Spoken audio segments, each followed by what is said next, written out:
11월 24일 주님의 교회 말씀 묵상입니다. 욥기 19장 19절에서 29절 말씀. 나의 가까운 친구들이 나를 미워하며 내가 사랑하는 사람들이 돌이켜 나의 원수가 되었구나. 내 피부와 살이 뼈에 붙었고 남은 것은 겨우 잇몸뿐이로구나. 나의 친구야, 너희는 나를 불쌍히 여겨다오. 나를 불쌍히 여겨다오. 하나님의 손이 나를 치셨구나. 너희가 어찌하여 하나님처럼 나를 박해하느냐. 내 살로도 부족하냐.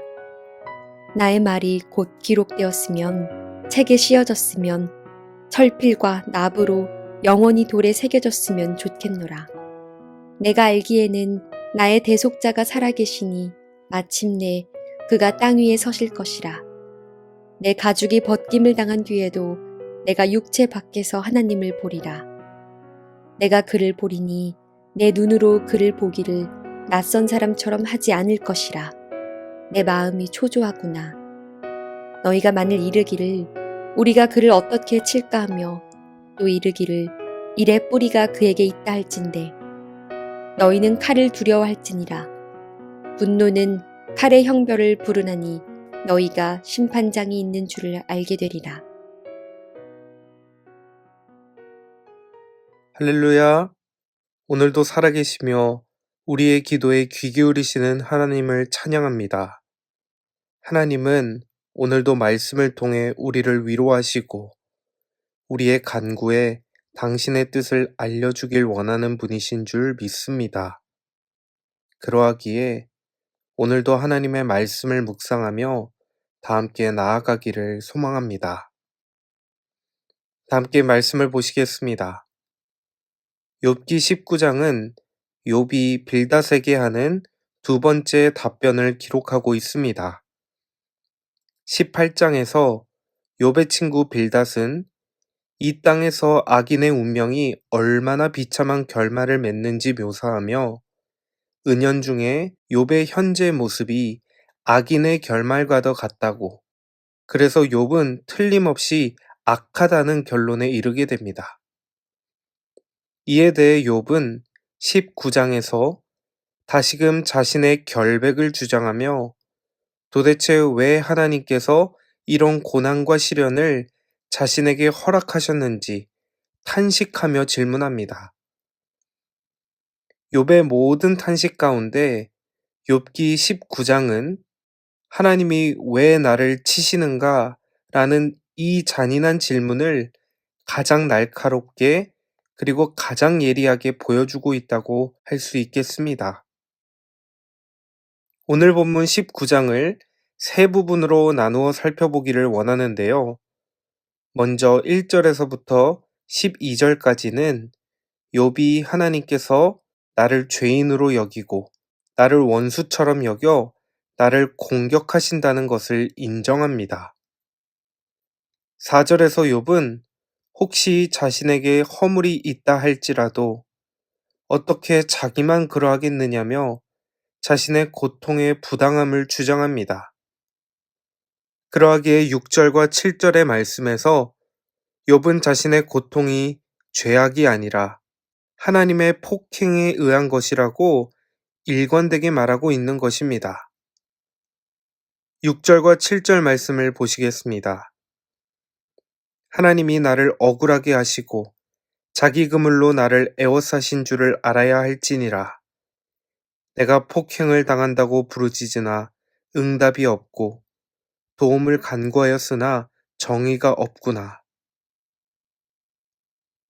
이어서 오늘 본문의 두 번째 단락 13절에서 20절까지의 말씀은 하나님께서 욥을 얼마나 잔인하게 고립시키시는가에 대한 욥의 탄식이 나옵니다.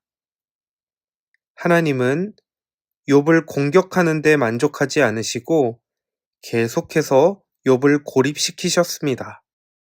따라서 욥은 자기 편이 되어줄 동료도 없고 친구도 없었으며 자신을 변호해주고 도와줄 사람이 아무도 없었음을 볼 수 있죠. 13절과 14절을 읽겠습니다. 나의 형제들이 나를 멀리 떠나게 하시니 나를 아는 모든 사람이 내게 낯선 사람이 되었구나. 내 친척은 나를 버렸으며 가까운 친지들은 나를 잊었구나. 욥의 가장 가까운 사람들, 깊은 우정과 사랑으로 욥과 연결되어 있던 모든 사람들이 욥을 버렸습니다. 욥은 철저하게 혼자가 되었고 그는 고난 가운데 끔찍한 외로움을 겪어야 했던 것입니다. 여러분, 여기까지만 보면 욥의 탄식은 정말 절망적이고 비참하지 않으십니까?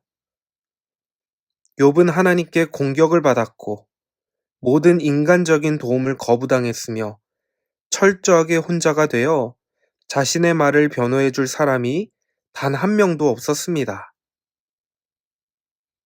이제 마지막 단락인 21절에서 29절은 하나님께서 구속자로 나타나셔서 끝내 나를 옳다고 인정해 주실 것이라는 욥의 믿음의 고백이 나옵니다.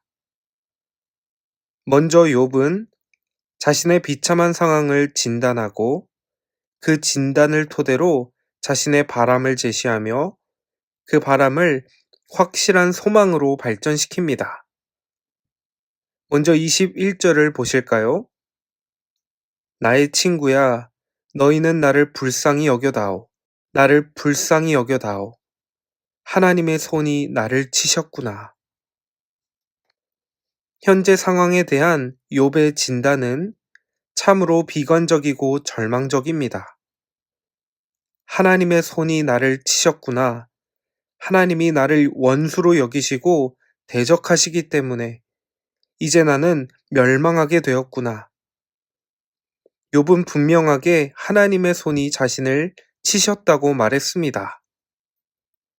그런데 여러분, 정말로 욥의 말이 맞는 말일까요? 하나님의 손이 욥을 치셨다는 게 정말 사실일까요?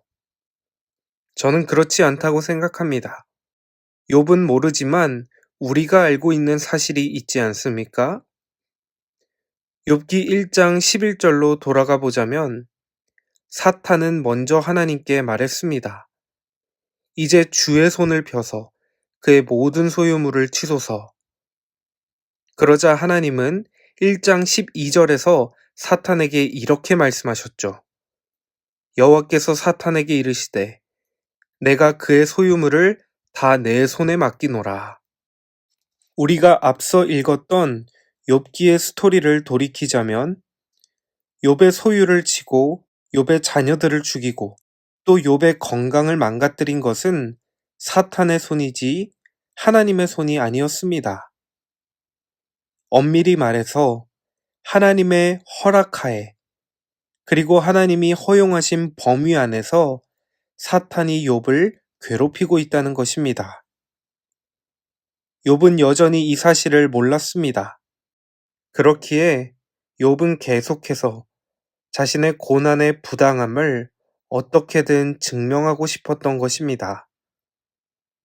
욥은 생생한 자신의 고난을 온몸으로 겪으며 탄식했지만 그는 탄식과 절망으로 끝나지 않고 계속해서 하나님을 찾고 구했습니다. 다시 말해, 욥은 그가 하나님께 당하는 이 박해의 부당함을 어떻게든 증명하고자 계속해서 하나님께 질문했다는 말입니다. 하나님은 모든 것을 주관하신다. 그러하기에 하나님이 이런 일들을 나에게 주셨다. 그러나 내가 믿는 하나님은 나를 치실 뿐이 아니다. 하나님은 끝내 나를 옳다고 하실 뿐이다. 만약 하나님이 이런 일들을 일으키시는 게 아니라면 누가 이런 일을 하고 있는가? 나의 고난의 뒤에서 진정 누구의 손이 있는 것인가? 오늘 욥은 이렇게 하나님께 질문하고 있습니다. 다 함께 25절에서 27절 말씀을 보실까요? 내가 알기에는 나의 대속자가 살아계시니 마침내 그가 땅 위에 서실 것이라. 내 가죽이 벗김을 당한 뒤에도 내가 육체 밖에서 하나님을 보리라. 내가 그를 보리니 내 눈으로 그를 보기를 낯선 사람처럼 하지 않을 것이라. 내 마음이 초조하구나.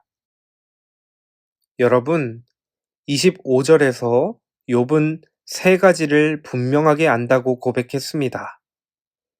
첫째, 욥에게는 살아계신 대속자가 있다는 진리. 둘째, 그 대속자가 티끌 위에 서실 것이며. 셋째, 욥은 자신의 눈으로 그분을 볼 것이라는 믿음을 욥은 안다고 고백합니다. 구약의 대속자라는 표현은 사람이 자기의 소유를 잃었을 때 대가를 치르고 그 사람의 소유를 되찾아주는 구속자를 가리킵니다. 그렇기에 욥은 자기가 가죽이 벗겨져 죽은 후에라도 자신의 대속자가 자신의 결백을 증명해 줄 것이고 자신을 옳다고 인정받는 그때에 나는 반드시 하나님을 당당하게 바라볼 것이라고 욥은 믿음으로 선언하는 것이죠. 비록 고난 가운데 지금은 볼 수 없으나 궁극적으로 나의 대속자이신 하나님을 나는 볼 것이고 그분은 나의 고난을 신원해 주실 것이다. 이것이 욥의 믿음이고 이 믿음의 고백이 오늘 욥기 19장의 핵심 주제라 할 수 있습니다. 말씀을 정리하겠습니다. 욥기 19장에서 드러난 욥의 고백은 하나님을 향한 불평과 원망이 아닙니다. 비록 욥은 고난 가운데 몸부림치며 하나님께서 나를 대적하시는 것 같고 하나님께서 나를 치시는 것 같다고 말했습니다. 그러나 욥은 하나님이 끝내 나를 옳다고 인정하실 것이며 나를 고난 가운데 대속해 주실 것이라는 사실을 믿음으로 고백합니다. 나의 대속자 하나님을 보게 될 것이라는 이 욥의 믿음이 끝내 42장에 가서는 내가 전에는 귀로만 들었사오나 이제는 눈으로 주를 배움나이다 라는 고백으로 귀결되는 것 아니겠습니까? 귀한 성도님 여러분, 오늘 욥의 고백을 통해 우리는 하나님을 향한 기대와 소망을 포기해선 안 된다는 것을 보게 됩니다. 비록 상황은 고통스럽지만 그 고통 너머에 나를 신원해 주실 하나님을 욥은 믿음으로 소망했습니다. 그리고 그 믿음에 이끌려 인내하고 또 인내했습니다. 그는 고난을 통해 하나님께 나아가 탄식했으나 탄식에서 끝나지 않고 자신의 믿음을 작동시켜 그 고난 너머에 계신 치유하시고 회복하시는 하나님의 손길을 보았던 것입니다. 오늘 이 말씀을 기억하며 우리가 함께 기도하기를 원합니다. 우리가 처한 상황과 환경 가운데 우리의 믿음을 포기하지 않게 해달라고, 또 우리의 대속자 되시는 예수님 때문에 오늘도 소망을 갖게 해달라고 우리가 함께 같이 기도하기를 원합니다. 다 함께 기도하시겠습니다. 하나님, 고난과 절망 너머에 우리를 대속해 주시는 주님을 바라보기 원합니다. 오늘도 여러 가지 이유들로 고통받는 우리의 이웃들을 기억하여 주시고 그들에게 믿음을 허락하여 주옵소서. 예수님의 이름으로 기도드립니다. 아멘. 이 시간 주신 말씀을 붙들고 기도하시겠습니다. 오늘은 나라와 민족을 위해 그리고 우리 주변에 고통 가운데 있는 이웃들을 위해 함께 기도하시겠습니다.